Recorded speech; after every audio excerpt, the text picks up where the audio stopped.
मगर अरविंद केजरीवाल मुर्दाबाद था, मुर्दाबाद है और मुर्दाबाद रहेगा। इंडिया जो है वो अपने फैसले खुद करने के सक्षम है। हमें लेकिन ये बात मोहम्मद साहब को समझ नहीं आई। नहीं भाई नहीं देखिए मैंने नहीं कहा, ये उन्होंने कहा, ये आपके सामने कहा है। मैं आपकी बात का जवाब देना चाहता हूँ। मोदी जी ने किसी भाषण में, आप मुझे एक बात बता दीजिए, जहाँ बोला कि सिर्फ जी हिंदुओं का विकास हो, उन्होंने हमेशा कहा देश का विकास हो। सही बात है नहीं? भैया क्या नाम है? मेरा नाम कन्वर गगन है। 8 साल में मोदी जी ने क्या किया है? बड़ा कुछ किया और एक बात साहब तो मना कर रहे हैं कि कुछ भी नहीं किया। नहीं, ऐसा नहीं है। कोई भी सरकार आती है, एक 8 साल में देश नहीं बदला है। देश जो 1947 के बाद आज़ाद हुआ था तब से ही प्रगति की ओर से चल रहा है। ठीक है, कोई दुनिया में ऐसा देश नहीं है जो ओवरनाइट चेंज होता है। 70 साल पहले भी काम हुआ था, 8 साल में थोड़ी रफ्तार और तेज़ हो गई है। क्योंकि आप एक चीज़ देखिए, हमेशा एक देश की तरक्की तो ब्रिटेन और श्रीलंका ने भी की है। भाई साहब बिल्कुल की है, लेकिन आप ये चीज़ आप ये नहीं कह सकते कि सिर्फ देखिए ब्रिटेन ने की है ना, तो आज वहाँ पे आप सबसे पहले आप ही के चैनल शोर मचाने के 200 साल में भारतीय मूल का एक इंसान वहाँ पे प्रधानमंत्री बन गया, लेकिन वो भारतीय नहीं है। अगर आप उसकी थोड़ा पीछे जाके देखेंगे, अगर मैं पैदा, ये दुख है आपका कि वो भारतीय नहीं। मैं क्यों दुख करूंगा भाई, मैं तो इस देश का वासी हूँ। हम तो खुद भारतीय, वो इंडियन है, आपको खुश होना चाहिए। समस्या थोड़ी मैं आप बात को ना देखिए, आप बात को ट्विस्ट कर रहे हैं। मैं आपको क्या कहना चाह रहा हूँ, मैं आपको ये कहना चाह रहा हूँ, हमें अपने देश की तरफ देखना चाहिए। भारत में क्या हो रहा है, हमें उस चीज से मतलब होना चाहिए कि पंजाब में दिन दहाड़े सुधीर सूरी की हत्या कर दी जाती है। ये तो इसका मतलब आप उसको समर्थन करते हैं? पूछ रहा हूँ, मैं पूछ रहा हूँ। नहीं करते ना, तो मैं वही कह रहा हूँ ना, किसी इंसान को मैं अभी आप मेरे को मार देते हैं या मैं इनको मारता हूँ, क्या कोई इस चीज की हिंसा की कोई समर्थन करेगा? दुनिया में कोई इंसान हिंसा की समर्थन नहीं करता। अगर वो कोई ऐसा इंसान है जो हिंसा की समर्थन करता है, जिम्मेदारी नहीं लेगा कोई। भाई साहब मैं पंजाब में नहीं रहता हूँ जो मैं पंजाब की बात करूंगा। आपने मेरे से क्वेश्चन पूछा देश की प्रगति का, आप प्रगति की बात करिए, आप प्रगति पे बात करिए। दुनिया में अगर आपने अपनी इकोनॉमी को बढ़ाना है, आप रोजगार दीजिए, शिक्षा दीजिए। 8 साल में क्या मिला, मैं ये पूछ रहा हूँ। भाई साहब 8 साल में कुछ मिला या नहीं? आप 8 साल में क्यों, हम 1947 से आजाद होके आ रहे हैं, प्रगति की ओर आ रहे हैं। अगर आप पहले मेरे को एक बात बताइए, आप मोदी जी को प्रधानमंत्री मानते हैं कि नहीं मानते हैं? बोले आप मानते हैं ना? मंत्री हैं, है ना? अच्छा काम कर रहे हैं? ये मैं आपसे पूछ रहा हूँ। क्यों नहीं बोल रहे? आप बताइए, अच्छा काम कर रहे हैं? हाँ जी, आप मोदी जी ने अच्छा काम किया? हाँ, मेरे हिसाब से अच्छा काम चल रहा है। अब बोलिए। हाँ, अब बोलिए। मेरे हिसाब से बहुत अच्छा काम चल रहा है। मेरे हिसाब से बहुत अच्छा काम चल रहा है। आप दुनिया के स्तर पे देखिए, इंटरनेशनली हिंदुस्तान की एक आवाज बुलंद हुई कि नहीं हुई? आपके पास आप इतना नॉलेज होनी चाहिए कि जब हम अभी जो यूक्रेन की और रूस की जंग लगी है, क्या हमारे हिंदुस्तान में इतनी दृढ़ता से पेट्रोलियम लेने की क्षमता थी? हमारी फॉरेन पॉलिसी स्ट्रांग हुई है भाई साहब। हम वहां से तेल लेके आ रहे हैं। अमेरिका ने हमें सीधा सीधा बोला कि आप तेल मत लीजिए। हमने क्या किया? हमने क्या तेल लेना छोड़ दिया क्या?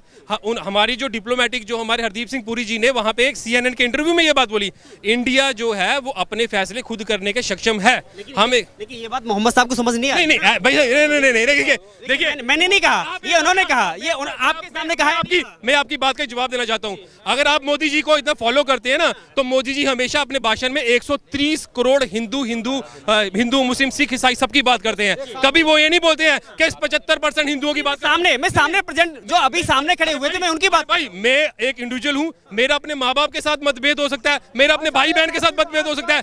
130 करोड़ हिंदू या 100 जो भी 25, 30, 50 करोड़ मुस्लिम है, उनकी सबकी अपनी अपनी विचारधारा है। सिखों की अपनी विचारधारा है, क्रिश्चियन की। लेकिन हमें सबको एक बांधा गया। मेरे पास इंडियन पासपोर्ट है, आपके पास इंडियन पासपोर्ट है, क्या मेरे और आपके अधिकार अलग अलग है? क्या हम सबके अधिकार एक ही जैसे हैं? हमें अगर मैं अब यहाँ पे कुछ खाता हूँ और कचरा फेंक देता हूँ, क्या आप मुझे अच्छा मानेंगे? क्या ये तो एक सिविल चीज की बात है। अगर अपने देश को आपने आगे बढ़ाना है, हमारा देश तरक्की करेगा, इकोनॉमी में करेगा, हमें रोजगार मिलेगा, हमारे आने वाली पीढ़ियों को रोजगार मिलेगा। वही चीज तो हमें चाहिए। हमें ये तो नहीं चाहिए कि हमें कोई बांटे। हमें ये, आप अगर मोदी जी की बात करते हैं, मोदी जी ने किसी भाषण में, आप मुझे एक बात बता दीजिए, जहां बोला कि सिर्फ जी हिंदुओं का विकास हो, उन्होंने हमेशा कहा देश का विकास हो। सही बात है नहीं? आप ट्विस्ट करने में, देखिए ट्विस्ट करने में मैं आपको बोल रहा हूं लिफाफा, आप उसको चाचा बोल सकते हैं। अरे भाई साहब, इन्होंने चाचा बोला, क्या पता मेरी टंग का फ्लिप हो। ठीक है ना? कभी ये भी होता है कि कोई बंदा कैसा भाषण बोल रहा है, उसको कैसे मोल्ड अप किया जा सकता है। पर बात ऐसी है कि हम जिस देश में रहते हैं, एक नागरिक का यही दायित्व होता है कि जब मैं बाहर रहा हूँ, मैं यूके में रहा हूँ, हम जब भी जाते थे, हम वहाँ पे खड़े होते थे, हम अपने भारतीय झंडे को यहाँ पे सीने के साथ लगाते हैं और इसको सलूट करते हैं। 26 जनवरी और 15 अगस्त जो है वो हमारा देश का एक दायित्व नहीं है, वो हमारी एक जिम्मेदारी है। ठीक है ना? हम ऐसे नहीं है कि आप बोलिए कि हम सो के उठ रहे हैं और मोदी जी अकेले। क्या आप मेरे को, आपके घर में कितने लोग हैं? कितने लोग हैं भाई साहब? 5 लोग। 5 लोग हैं। कितने कमाने वाले हैं? 3 कमाने वाले हैं। क्या एक ही बंदा अगर घर पे कमाने वाला होगा, भाई साहब मुझे आप सब जवाब दीजिए, 25 बंदे का 30 बंदे का परिवार हो, मिक्स फैमिली हो, जॉइंट फैमिली हो, एक बंदा कमाने वाला हो, क्या घर चल पाएगा? नहीं चल पाएगा। क्या मोदी जी 130 करोड़ हिंदुस्तानियों को अकेले ठीक कर सकते हैं? कर सकते हैं भाई साहब? सबकी जिम्मेदारी है, सरकार कुछ नहीं होता भाई साहब, it is a collective form of people.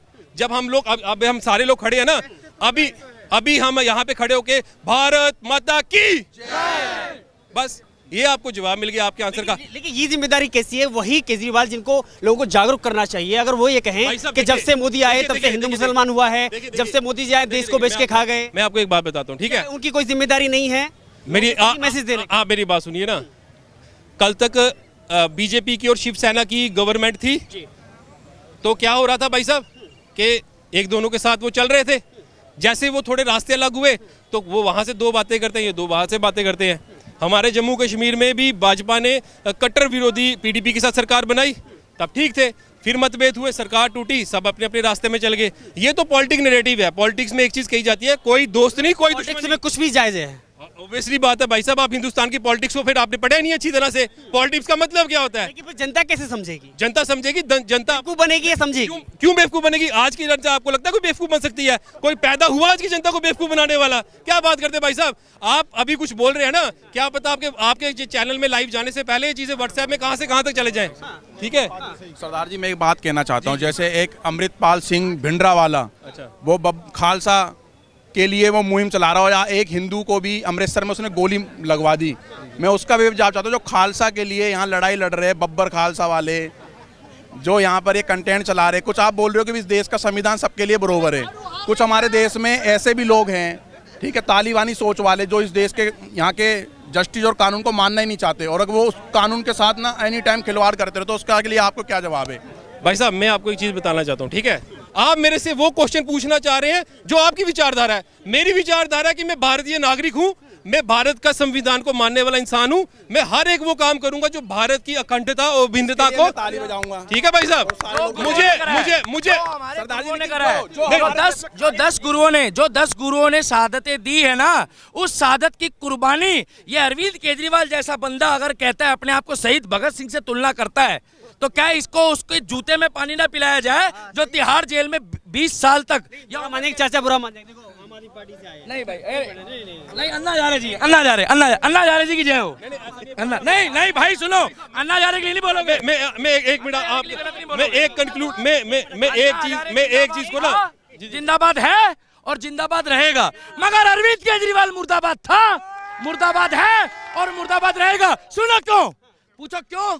जो बंदा गुरु का सगा नहीं है, और मेरे साथ वो सिख भाई खड़ा है जिन्होंने शहादतें दी है, जो बंदा गुरु का सगा नहीं, केजरीवाल गुरु का सगा नहीं है, अन्ना हजारे उसका गुरु है। और उसी लाल किले में, उसी जंतर मंतर में, इधर जंतर मंतर है केजरीवाल, इधर जंतर मंतर, एक दिन आएगा तू, और उसी रामलीला ग्राउंड में जहां से ये पार्टी का वर्चस्व बना था वहीं खत्म होगा, क्योंकि ये बच्चों की झूठी कसम खाता है। क्या राजनीति में बच्चों की झूठी कसम खानी चाहिए? नहीं। देखिए मैं आपको एक चीज बताना चाहता हूँ, ठीक है? देखिए आप देखिए, गुरु रह गया, चेला आगे निकल गया धोखेबाजी में। ओए होए,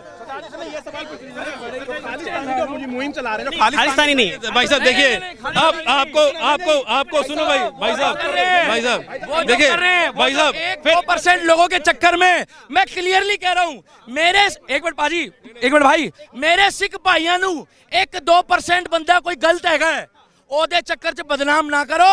आज भी सिख कम्युनिटी जिन्ना काम करती है, सेवा भाव रख दी है, और गुरुद्वारे च जाके मोदी जी ने भी कहा है कि जेडे गुरु है ने साडे, जेडे गुरुआ ने सारे गुरुद्वारे हैं, जेडे सेवादार ने और सारे सर गुरु ग्रंथ साहब है, उन्हां दी शहादत असी नहीं भुला जाते। वो खुद पग पा के गए ने नरेंद्र मोदी, वो इन्नी इज्जत करते ने। देखो मैं आपको एक सिंपल सी बात बता दूं, ठीक है? अवरे अल्लाह नूर पाया कुदरत के सब बंदे, एक नूर ते सब जब पूछिया को बुलंदे को मंदे। ये दिखाओ, ये पूछियो, ये ऑटो चलाते हैं क्या? ये इतनी सारी पब्लिक खड़ी है, इलेक्शन में नहीं, चुप रहिए, अब सबने बोल लिया, अब जरा मेरा भाषण भी सुनिए,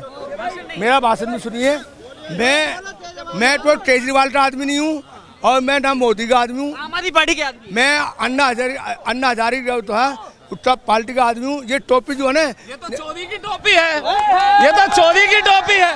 अन्ना हजारे की मुहिम में से चुरा के ले आया था वो इस टोपी को। क्या बात करते हो तुम अन्ना हजारे की? मैं बताऊं भाई साहब, इधर टोपी में लिखा था, मैं उस आंदोलन में था। ए भैया ये लाइन जरूर डाल देना। इधर लिखा था मेरा भारत महान, सुन लो, इसने हमें गुमराह करा है।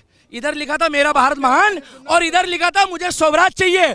आने के बाद कट्टर भ्रष्ट ही निकले, झाड़ू वाले कट्टर है। ये हमारे चाचा पता है क्यों खड़े हैं? क्योंकि दिल्ली में ऑटो मिलता है 6 लाख का और यूपी में और गुजरात में ऑटो मिलता है 2.5 से 3 लाख का। इनके 3 लाख की चपट लगा के बैठ गया केजरीवाल।